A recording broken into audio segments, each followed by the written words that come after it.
Fresh Start Clean Eating Workshop, Assignment 10. Hey, this is Tami. These are some of the things that I made. This is the food prep area. And this is the herbal tea bar, and this had the most interest of my audience. They were fascinated with what the different herbs can do for you. These are the seeds that I made, and the nut crunch, the chocolate-covered strawberries, which were delicious. Everyone enjoyed those. Here I am making a disaster of the coconut milk. It came out watery, but nobody seemed to notice that I put the coconut in first instead of putting a little bit of water in the bottom of the thing. So the coconut stuck in the bottom and to the sides, and I scraped it down and swirled it around a few times, but it didn't really help. It was still watery, but again, no one seemed to notice it except for me. I guess they don't really know how it's supposed to be, and it tasted okay.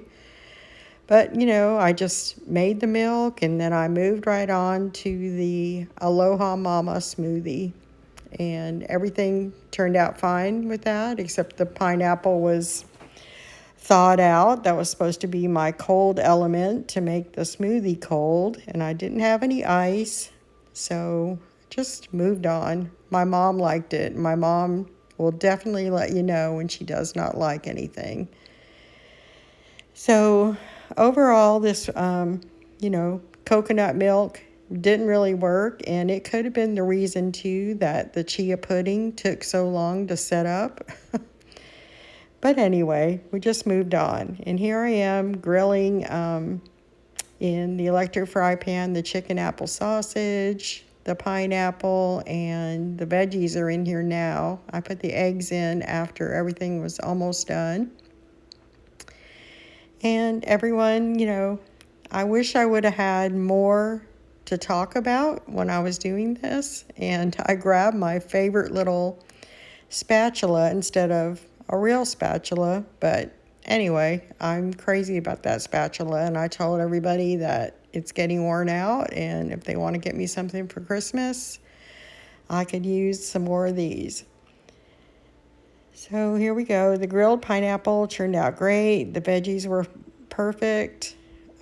The sausage was a little bit underdone, but no one seemed to notice it. And there in the middle of the table is the platter that I made while people are chatting and filling out their evaluation. BB's Health Food. BB gave me a great referral on Facebook to help me promotion, which I was happy about because she is all about the blood sugar diet. And so that's my experience at the workshop. Thank you.